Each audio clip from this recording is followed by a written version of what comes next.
大哥快点爬！我听到有狼的叫声，估计是闻着味儿来的。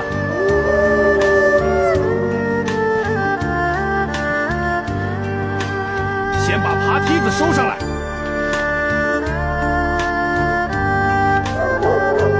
好惊险！大哥，我们现在的物资很充足，这大雪期间我们都不要再出去打猎了，狼太多了，太危险了。好的，等到开春我们再出去打猎。明天没事再编些竹筐，这些家禽下的蛋都快放不下了。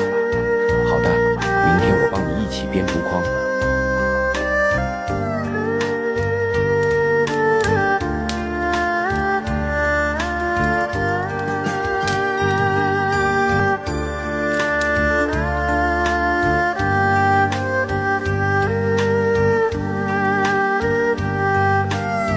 好心的天神保佑你。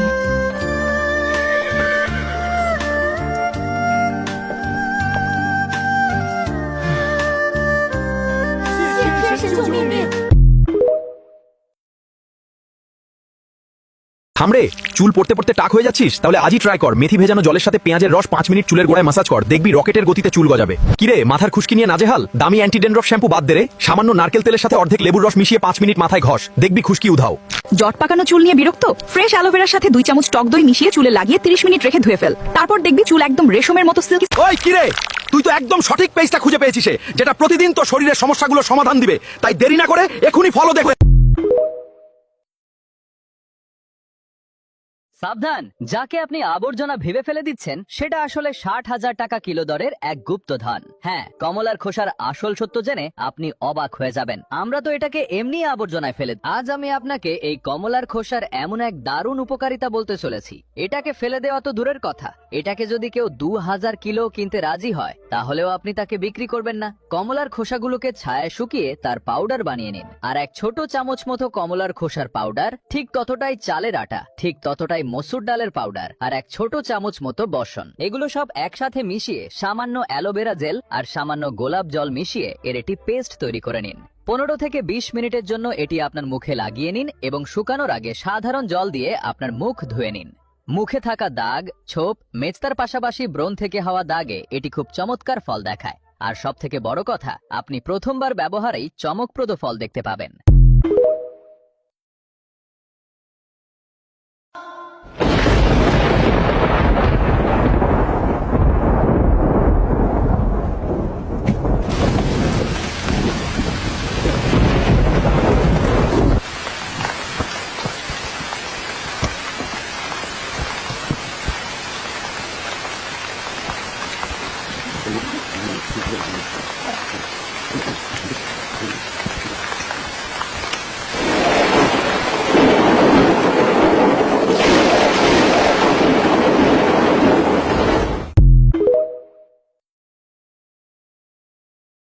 এটা বাংলাদেশ ভাই, বাংলাদেশকে কখনো সাধারণ ভাবে নিবেন না। এখানে কল কেটে কল দিলে কথা ক্লিয়ার চলে আসে। এখানে বাচ্চারা কান্না করলে সেই কান্না থামানোর জন্য মায়েরা আরো বেশি করে মারে। এখানে যদি রিমোটটা নষ্ট হয়ে যায়, এক থাবা মারলে রিমোট ঠিক হয়ে যায়, বুঝতে পারছেন? এটাই হচ্ছে বাংলাদেশ। এখানে প্রত্যেকটা ঘরে ঘরে যদি হাত থেকে চিরুনি পড়ে যায়, সেই ঘরে মেহমান চলে আসে, বুঝতে পারছেন?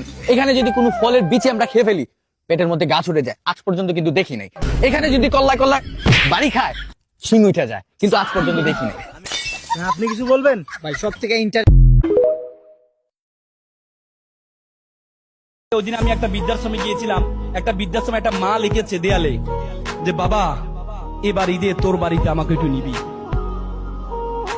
বাবা এবার ঈদে তোর বাড়িতে আমাকে একটু নিবি। কত ভয়ঙ্কর একটা বাক্য ব্যবহার করেছে, এবার ঈদে তোর বাড়িতে আমাকে একটু নিবি। যে মা বাবা বলা, মেডিকেল সায়েন্স বলে একটা মানুষ সর্বোচ্চ ব্যথা সহ্য করতে পারে 45 ইউনিট, তার চেয়ে বেশি ব্যথা হলে মানুষ হয়তো বেহুশ হয়ে যায়, না হলে মারা যায়। মা যখন সন্তান প্রসব করে মায়ের ব্যথার হচ্ছে 55, বলা হয় যে 30টি হাড় একসাথে ভাঙলে যেমন ব্যথা পায় তার চেয়ে বেশি ব্যথা পায় মা। সে মাকে তোমরা বৃদ্ধাশ্রমে রেখে আসছো, সে বাবাকে তোমরা আনস্মার্ট বলো।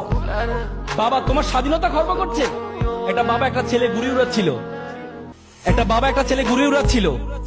ছেলে জিজ্ঞেস করলো, আচ্ছা বাবা ঘুড়িটা কি কি কারণে উঠছে? বাবা বলে ঘুড়িটা সুতার কারণে উঠছে। ছেলে বলে, বাবা আমি দেখছি সুতা ঘুড়িকে টানছে, আর তুমি বলো সুতার কারণে উঠছে। পরে যে বাবা তাকে বোঝানোর জন্য সুতাটা ছিঁড়ে দেয়, পরে দেখা গেল একটু পরে ঘুড়িটা লাফঝাপ করে নিচে পড়ে যায়। বাবা বলে, দেখো তোমার অনেক সময় আমাদের বিভিন্ন হস্তক্ষেপ তোমার কাছে মনে হয় তোমার স্বাধীনতা করব, কিন্তু আমার এই টান যদি না থাকে তাহলে তোমার জীবনের ঘুড়িও কখনো উড়বে না, উড়বে না, উড়বে না। তো সুতরাং তোমার মা বাবা তোমার জীবনের জন্য অনেক কষ্ট করেছে। বাবাকে বলে মোমবাতির মতো নিজে জ্বলে পুরো পরিবারকে আলোকিত করে। বাবাকে বলো গরম টিনের মতো, যে টিন সকল গরম নিজে সহ্য করে, নিচে সন্তান পরিবারকে সুন্দর করার জন্য পুরো জীবনটা শেষ করে দেয়। সেই মা বাবাকে আমরা বৃদ্ধাশ্রমে রেখে আসি। আজকে এখানে অভিভাবকরা আছেন, তোমাদের মা বাবা আজকে নিজেদের প্রফেশনাল ব্যস্ততা ছিল, সে ব্যস্ততা রেখে এরপরেও সন্তানের আনন্দে আনন্দিত হওয়ার জন্য এখানে আসছে। অথচ আমরা একটু বড় হলে মা বাবাকে আনস্মার্ট মনে করি। আমরা মা বাবা